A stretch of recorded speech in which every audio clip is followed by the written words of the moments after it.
ભગવાન શ્રી સત્યનારાયણ દેવની જય. શ્રી સત્યનારાયણ દેવની કથાનો પ્રથમ અધ્યાય શરૂ. બોલીએ શ્રી કુળદેવી માત કી જય. પરસોત્તમ ભગવાનની જય. એક સમયની વાત છે. નૈમિષારણ્યમાં તીર્થ ક્ષેત્રમાં સોનક યાદી ઋષિઓ એ શ્રી સૂતજીને પ્રશ્ન પૂછ્યો, હે મહારાજ, એવું વ્રત બતાવો કે જેનાથી થોડા સમયમાં પુણ્યની પ્રાપ્તિ થાય, મનુષ્ય લોકમાં ઘોળ કળયુગમાં પ્રભુ ભક્તિની પ્રાપ્તિ થાય અને મનુષ્ય પોતાની મનોકામના સિદ્ધ કરી શકે. ત્યારે શ્રી સૂતજી મહારાજ બોલ્યા, આપે આ સુંદર પ્રશ્ન પૂછ્યો છે.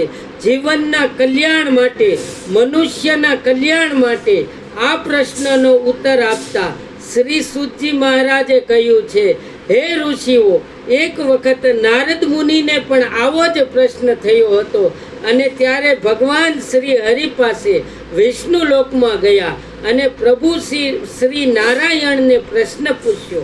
ત્યારે ભગવાન શ્રી નારાયણે કહ્યું કે હે નારદ, આ પૃથ્વી લોકમાં એક જ વ્રતનું પાલન થાય છે, જે સત્ય વ્રત કહેવાય છે, કે જે સત્યનારાયણ ભગવાનનું વ્રત વિધિ વિધાન પૂર્વક કરવાથી મનુષ્યની તમામ મનોકામનાઓ પૂર્ણ થાય છે તથા આ લોક અને પરલોક સાર્થક થાય છે અને અંતમાં મોક્ષની પ્રાપ્તિ થઈ શકે છે.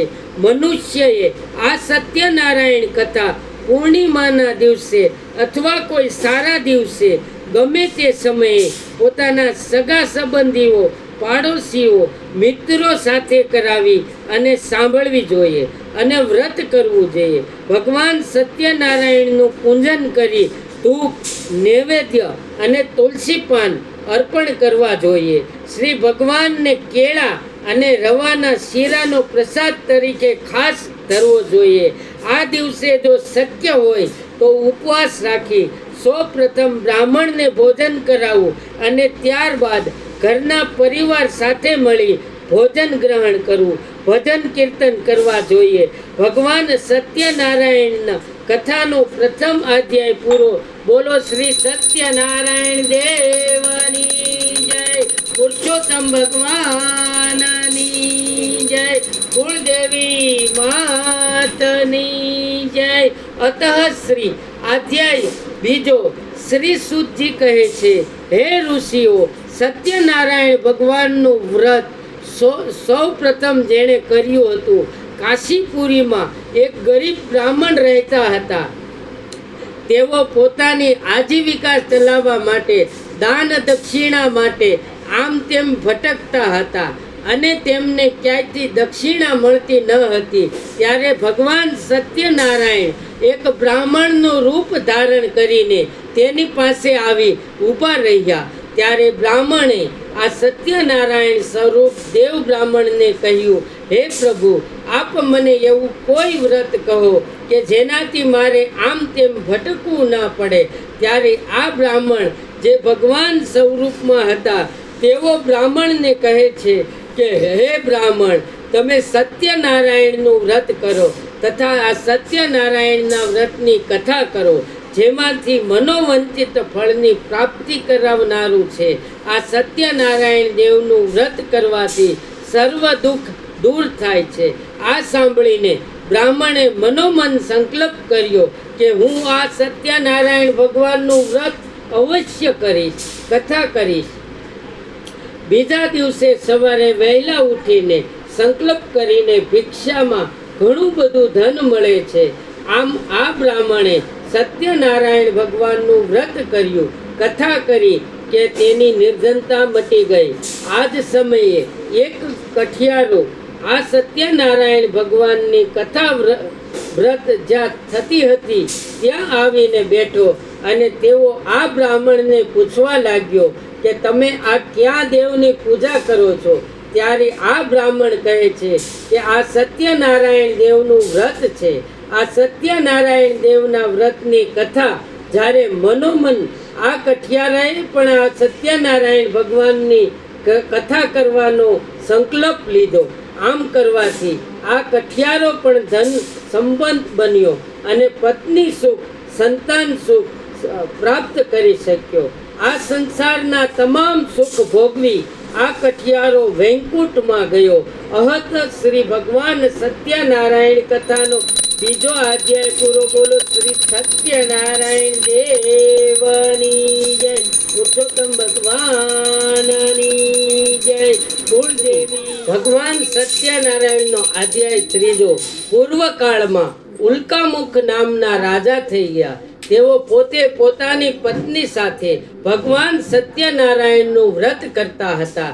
ત્યાંથી એક સાધુ વાણિયો પસાર થાય છે અને ત્યારે તે વાણિયો રાજાને પૂછે છે કે હે મહારાજ, આપ કયા ભગવાનની કથાનું વ્રત કરી રહ્યા છો? તે કરવાથી શું પ્રાપ્ત થાય છે? ત્યારે મહારાજ કહે છે કે હે ભાઈ, હું સંતાન પ્રાપ્તિ માટે શ્રી સત્યનારાયણ દેવનું વ્રત કરું છું.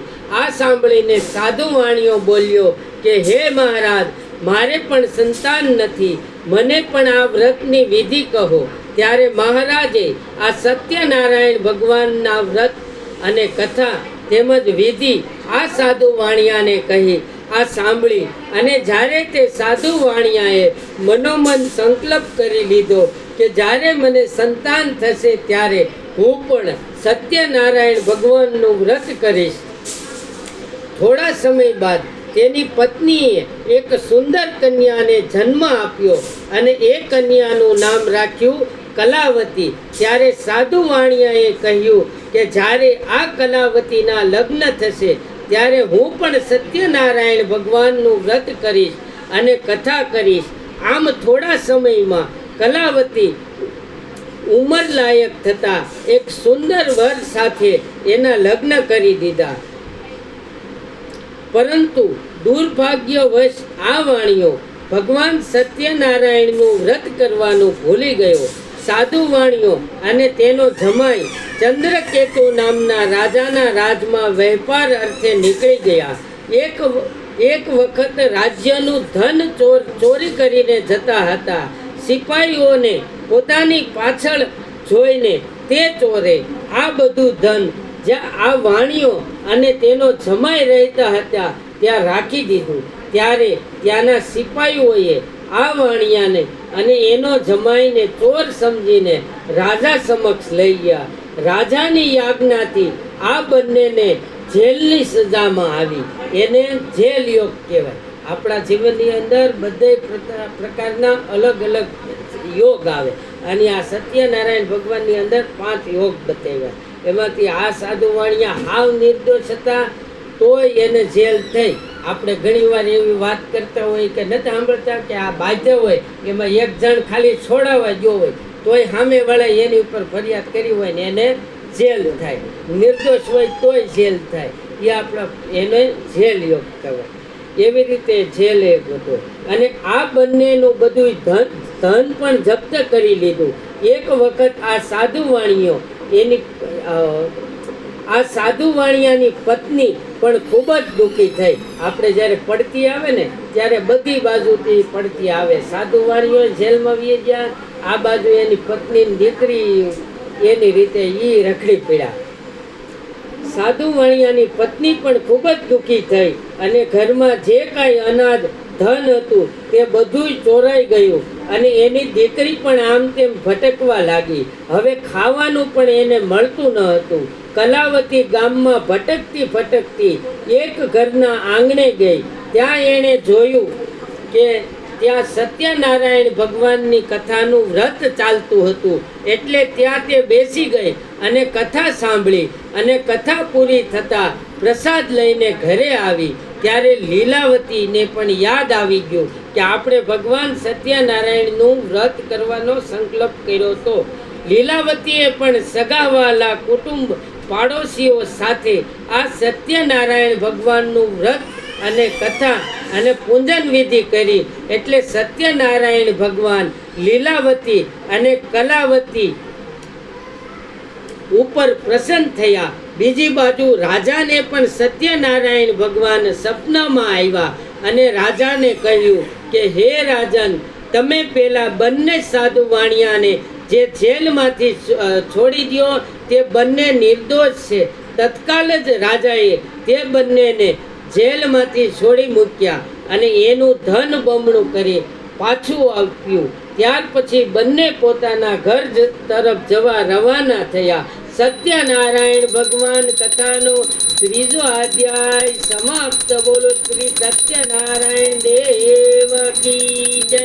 પુરુષોત્તમ ભગવાનની જય. કુળદેવી માત કી જય. અતઃ શ્રી અધ્યાય 4. આ બંને હવે પોતાના નગરમાં જવા માટે નાવમાં બેઠા. ત્યારે ભગવાન સત્યનારાયણે એની કસોટી કરી. મનુષ્ય રૂપ ધારણ કરીને બંનેને પૂછવા લાગ્યા કે હે સાધુ વાણિયા, તમારી આ નાવડીમાં શું રાખેલું છે? ત્યારે વાણિયો અભિમાનથી હસી અને ભગવાનને કહે છે, આમાં તો માત્ર વેલા અને પાંદડા છે. ત્યારે મનુષ્ય રૂપમાં રહેલા ભગવાને કહ્યું કે હે સાધુ વાણિયા, તારા વચન સત્ય થાય. જ્યારે આપણે અભિમાનમાં આવીને ક્યારેક ખોટું બોલી જાય ત્યારે આપને તો ખબર ન હોય ભગવાન કયા રૂપમાં આવી જતા હોય છે. એવી રીતે ભગવાને કહ્યું કે હે વાણિયા, તારા વચન સત્ય થાય. ભગવાનના ગયા પછી જ્યારે તે બંનેએ આ નાવડીમાં રાખેલા પોતાના ધનના પોટલા ખોલીને જોયું તો તેમાંથી વેલા અને પાંદડા નીકળ્યા. આ જોઈને સાધુ વાણિયો ત્યાં જ મૂર્છિત થઈને ઢળી પડ્યો. શોકથી મુક્ત થઈને જ્યારે તે ભાનમાં આવ્યો ત્યારે તેનો જમાઈ કહે છે કે હે પિતાજી, આપ દુઃખી ન થાવ. તે મનુષ્ય જરૂર ભગવાન સત્યનારાયણ જ હશે. આપ જેની પાસે જઈ તેની ક્ષમા માગો. ત્યારે તે વાણિયો ભગવાન પાસે જાય છે અને તેની ક્ષમા માગે છે. આપણે નથી આપણા કુળ દેવતા ભગવાન માતાજી ગમે એને આપણા માનતા હોય તો આપણી કાંઈક ભૂલ થઈ હોય તો એની પાસે આપણે ક્ષમા માગી લઈએ તો ભગવાન અતિ પ્રસન્ન થઈ અને માફ કરી દે છે. ત્યારે ભગવાન સત્યનારાયણ બોલ્યા કે હે વણિક, મારી પાસેથી તું વારંવાર દુઃખી થતો રહે છે. તું મારા પૂજન વિધિ ભૂલી ગયો છે. મારું સંકલ્પ કરેલું વ્રત કથા તું ભૂલી ગયો છે. માટે તને દુઃખ પ્રાપ્ત થઈ રહ્યું છે. ત્યારે વણિકે ભગવાનને કહ્યું કે હે પ્રભુ, મારી શક્તિ પ્રમાણે આપનું આ વ્રત કરીશ, કથા કરીશ. ત્યાર પછી તે વણિક બ્રાહ્મણને પ્રણામ કરી પોતાની નાવડી પાસે આવે છે અને જુએ છે ત્યારે બધું ધન કુશળ ભરેલું છે. ત્યારે હવે બધું ધન સાથે મળી ભગવાનનું બધા બંધુ મળી બધા સગા વહાલા સાથે મળીને ભગવાનનું વ્રત કરે છે, કથા કરે છે. અને હવે આ સાધુ વાણીઓ પોતાના ઘર તરફ જવા નીકળે છે તો બીજી બાજુ કલાવતી ભગવાન સત્યનારાયણનું પૂજન કરી પોતાના પતિને આવવાના સમાચાર સાંભળી અને વ્રત કાર્ય જેમ તેમ પૂરું કરી અને પ્રસાદ લીધા વગર જ એને પાછો આ બીજો એક યોગ કે ભગવાન સત્યનારાયણની કથામાં ભગવાન સત્યનારાયણનો પ્રસાદનો જ મહિમા છે. ગમે ત્યાં આપણે નીકળ્યા હોય, કથા હોય તો 5 મિનિટ બેસી જવાનું, અથવા તો કોઈ ભગવાનનો પ્રસાદ આપે તો ભલે આપણી આખો નથી લેવો તો ચાખીને માથે ચડાવી લેવાનો, પણ ભગવાનના પ્રસાદનો કોઈ દી કોઈ પણ દેવી દેવતા કોઈ પણ પ્રસાદનો ક્યારેય અનાદર કરવો નહીં, એવું આ કથામાં આપણે ભગવાન શીખવાડે છે. સાધુ વાણીઓ પોતાના ઘર તરફ નીકળે તો બીજી બાજુ કલાવતી સત્યનારાયણનું પૂજન કરી પતિના આવવાના સમાચાર સાંભળી વ્રત કાર્ય જેમ તેમ પૂરું કર્યું અને પ્રસાદ લીધા વગર જ પોતાના પતિને મળવા ચાલી ગઈ. આમ પ્રસાદનો અનાદર કર્યા અને ભગવાન સત્યનારાયણ તેના ઉપર ગુસ્સે થયા. તેથી તેને કલાવતીના પતિ અને સાથે તેના ધનને સમુદ્રના જળમાં અદ્રશ્ય કરી દીધા. કલાવતી પોતાના પતિને ન જોતા શોક કરતા રડવા લાગી. અચાનક સાધુ વાણિયાને ભગવાન સત્યનારાયણનું સ્મરણ થયું. તેને તરત જ સંકલ્પ કર્યો કે હે ભગવાન, મારું આ સંકટ દૂર થાય તો હું વિધિપૂર્વક સમુદ્ર કાંઠે હું આપનું પૂજન કરીશ. આ સાંભળીને ભગવાન તેના પર પ્રસન્ન થયા. ત્યારે ભગવાને આકાશવાણી કરીને કહ્યું કે હે કલાવતી, તે કલાવતીએ મારા પ્રસાદનો અનાદર કરી પોતાના પતિને મળવા આવી છે. તેથી તેના પતિને અદ્રશ્ય કરવામાં આવ્યો છે. તે જે ઘરે જઈ પ્રસાદ લઈ પાછી આવે તો તેને પોતાના પતિના દર્શન અવશ્ય થશે. આ આકાશવાણી કલાવતીએ પણ સાંભળી એટલે તેને પોતાની ભૂલ સમજાઈ ગઈ. એટલે હવે તે ઘરે જઈ પ્રસાદ લઈ કે દરિયા કિનારે પોતાના પતિને મળવા માટે આવે છે. તો પોતાના પતિના દર્શન થયા. પોતાના જમાઈને જોઈ સાધુ વાણીઓને પણ સંતોષ થયો અને તે વિધિપૂર્વક ત્યાં ભગવાન સત્યનારાયણનું પૂજન કરી પોતાના ઘરે ગયો. ઘરે આવ્યા બાદ તે દર પૂર્ણિમાના દિવસે ભગવાન સત્યનારાયણનું વ્રત રાખે છે અને બંધુજનો સાથે કથા કરે છે. તેથી જ આ લોકમાં સર્વ સુખ ભોગવી મરણ પામ્યો અને સત્યલોકમાં તેને સ્થાન મળ્યું. અધ્યાય 4 પૂરો. બોલો શ્રી સત્યનારાયણ દેવની જય. પુરુષોત્તમ ભગવાનની જય. કુળદેવી માત કી જય. ભગવાન સત્યનારાયણનો કથાનો અતઃ શ્રી અધ્યાય 5મો. તુગધ્વજ નામના એક રાજા હતા. તેઓ જંગલમાં મૃગલા રમવા માટે આવ્યા હતા. નિર્દોષ પશુ પક્ષીને મારી તેઓ એક વૃક્ષ નીચે બેઠા હતા. ત્યાં સામે ગોવાળ અને ગોવાળિયાઓ બધા સાથે મળીને ભગવાન સત્યનારાયણ દેવનું પૂજન કરતા જુએ છે. ત્યારે તે ગોવાળ પૂજા કરીને ભગવાન સત્યનારાયણનો પ્રસાદ તે રાજાને આપવા માટે આવે છે. ત્યારે રાજા અભિમાન કરીને આ પ્રસાદ ગ્રહણ કરતા નથી. પ્રસાદને ત્યાં જ છોડી જતા રહે છે અને પોતાના રાજ્યમાં આવે છે. ત્યારે તે નગરમાં આવે છે ત્યારે તેને આખું નગર તહસ નહસ જોવા મળે છે.